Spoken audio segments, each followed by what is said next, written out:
এবার খবর দিনভরে যে খবর নিয়ে আমি রুমেলা আপনাদের সঙ্গে রয়েছি। বাজারে চিনির দামে ছেঁকা, দাম নিয়ন্ত্রণে কড়া পদক্ষেপ করা হবে ঘোষণা করেছেন মুখ্যমন্ত্রী Suvendu Adhikari. Task force inactive হয়ে গেছিল, যা হয় সরকার চেঞ্জ হয়েছে, সেই টাস্ক ফোর্সকে সব অ্যাক্টিভ করা হয়েছে এবং আপনার রাইস মিল এবং চিনির তাদের যারা মজুদদার তাদের বিরুদ্ধে অ্যাকশন নেওয়ার জন্য আজকে আমি চিফ সেক্রেটারি আমরা থেকে মিটিং করেছি। 2-3 দিনের মধ্যে আশা করছি সব আপনার ঠিকঠাক হয়ে যাবে। এটা ঠিকই ছিল, এই আপনার 2 সপ্তাহ একটু গন্ডগোল করেছে। এটা 48 টাকা রেটেই ছিল, কিন্তু এই আমরা অ্যাসেস করেছি 2 সপ্তাহ আগে 58, আর এই 2-3 দিন হলো 68। কন্ট্রোল করে দেবো আমরা, লিকেজ কোথায় আছে পেয়ে গেছি, এখানে হবে না সুযোগ, স্ট্রং গভর্নমেন্ট আছে। দাম নিয়ন্ত্রণ করতে হবে, মুখ্যমন্ত্রী শুভেন্দু অধিকারী কড়া বার্তা দিয়ে দিয়েছেন। আর এই কড়া বার্তার পর আমরা অ্যাকশন দেখছি এনফোর্সমেন্ট ব্রাঞ্চের। কালোবাজারি রুখতে কলকাতায় বাজারে বাজারে এনফোর্সমেন্ট ব্রাঞ্চের হানা, দেখুন সেই ছবি। পুলিশ খাদ্য দপ্তরের আধিকারিকদের নিয়েই হানা ইবির।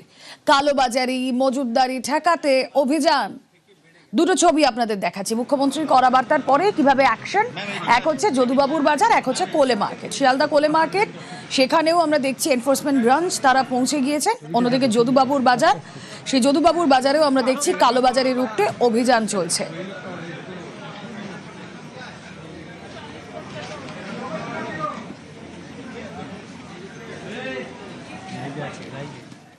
নিত্য প্রয়োজনীয় কিছু জিনিস, তার মধ্যে যেমন চাল আছে, পেঁয়াজ আছে, চিনি আছে, এগুলোর দাম ক্রমশ বাড়ছে এবং খুব উদ্বেগজনকভাবেই বাড়ছে।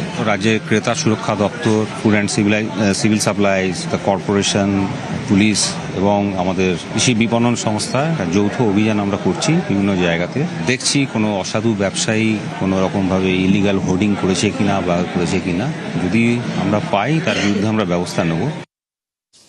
কোলে মার্কেটে আজ সকালে যখন এনফোর্সমেন্ট ব্রাঞ্চের আধিকারিকরা পৌঁছন তখন উত্তেজনা তৈরি হয় সাময়িক। हम लोगों को 10 गाड़ी आमदनी होता है, भाव भरने का बजाय 1 गाड़ी करके आमदनी होता है। नहीं, आज एक हफ्ता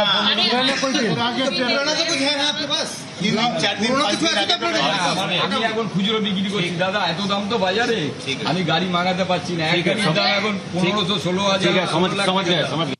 কলকাতার কোলে মার্কেটে এনফোর্সমেন্ট ব্রাঞ্চের হানা আমরা দেখছি, সেই ছবি। ডিসি ইবি এবং সঙ্গে সঙ্গে রয়েছেন কমিশনার, তারা রয়েছেন অ্যাডিশনাল কমিশনার, এবং তারা এভাবেই বিভিন্ন সরকারি দপ্তর, কৃষি বিপণন দপ্তর থেকে শুরু করে বিভিন্ন পুলিশ এলাকা, থানা, তারা কোলে মার্কেটের পেঁয়াজের যে পট্টি সেখানে এসেছিলেন। পেঁয়াজ, নাসিকের পেঁয়াজ কত দামে সেখান থেকে কেনা হচ্ছে এবং এখানে কত পাইকারি এবং খুচরো কত বিক্রি হচ্ছে সেই সমস্ত তথ্য নথি তারা দেখলেন, এবং যেখানেই সন্দেহ হচ্ছে সেই ব্যবসায়ীদের ইবি অফিসে, অর্থাৎ এনফোর্সমেন্ট ব্রাঞ্চের যে অফিস রিপোর্ট শিটে, সেখানে গিয়ে খাতাপত্র নিয়ে সরেজমিনে দেখানোর নির্দেশ দেওয়া হচ্ছে।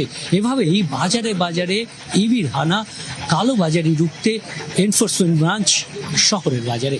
ক্যামেরায় বিশ্বজিৎ দাসের সঙ্গে বিশ্বজিৎ সাহা, নিউজ 18 বাংলা।